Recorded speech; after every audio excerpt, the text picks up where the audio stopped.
We Love Facts presents 8 Humiliating Secret Service Fails. Party in Amsterdam. In 2014, 3 agents were sent home from Amsterdam in the Netherlands hours after a night of heavy drinking.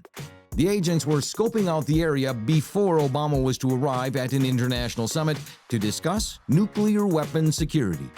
Hotel staff notified the U.S. Embassy when they found an agent passed out in the hallway a few feet from his room. The 3 agents had been drinking until 4 o'clock in the morning, even though they had to be to work by 7. Fence jumper. On September 19th, Omar Gonzalez, carrying a knife, jumped the White House fence, rushed through the front door, and made it all the way to the East Room, where the president held an event earlier in the day. To get that far, the Iraq War vet outran several agents and knocked one female agent out of the way. Also, major security lapse was the failure to issue an alarm as soon as Gonzalez made it into the building. Secret Service agents are supposed to hit alarm boxes, which triggers an alarm to every post at the White House and provides other agents with information on where the intrusion occurred. Moreover, a surveillance team outside the White House didn't even notice that Gonzalez had jumped the fence. We suppose that the White House locks its door now. Hookergate. The story begins in April 2012 when President Obama traveled to Colombia for the Summit of the Americas. Instead of doing advanced security work for a presidential visit, the American secret agents went clubbing. According to the official report, these secret agents got really drunk and ended up in a local karaoke bar with 11 Colombian prostitutes. In the morning, one of the agents decided not to pay his $800 hooker bill. Of course, police were called and the secret agents were sent home.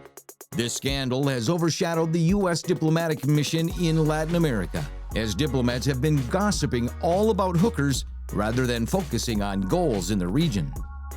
White House shooting. A man with a semi-automatic rifle parks in front of the White House and fires at the building. A Secret Service supervisor, mistaking the shots for car backfire, orders officers to stand down. The agents only realized the mansion had been hit 4 days later when a housekeeper found broken glass on the floor. Fortunately, the president and the first lady were not in the mansion at the time. The gunman was eventually arrested and sentenced to 25 years in prison. Mandela Memorial. Do you remember the weird sign language interpreter at the Mandela Memorial in South Africa? At first, the complaint was just that his signing for the deaf was incomprehensible, but then serious security questions were raised when the interpreter admitted that he's schizophrenic with a history of violence and that he was having visions during the ceremony. Moreover, thousands of people have entered the 95,000-seat open-air Johannesburg arena with no security screening whatsoever. A South African government minister said the government was embarrassed by security measures. They also admitted that sign language interpreter was not fully qualified and had been hired at a bargain rate. Elevator buddy. An armed man was allowed to share an elevator with the President Obama during his visit of the Center for Disease Prevention in Atlanta. The man was actually a security contractor with an arrest record. The private contractor first aroused the agents' concerns when he acted oddly and didn't comply with their orders to stop using a cell phone camera to record the president in the elevator. When a supervisor from the firm providing security approached and discovered the agent's concerns, the contractor was fired on the spot.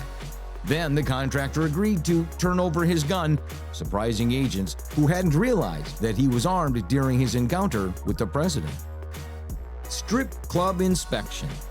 A team of Secret Service agents was visiting San Salvador to scout the city in March 2011 ahead of President Barack Obama's trip there.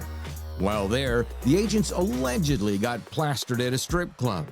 About a dozen agents got VIP access to one of the clubs and consumed more than a few drinks before 2 of them brought escorts back to their rooms. According to the witnesses, the agents said, "We do this all the time." Popcorn with the president.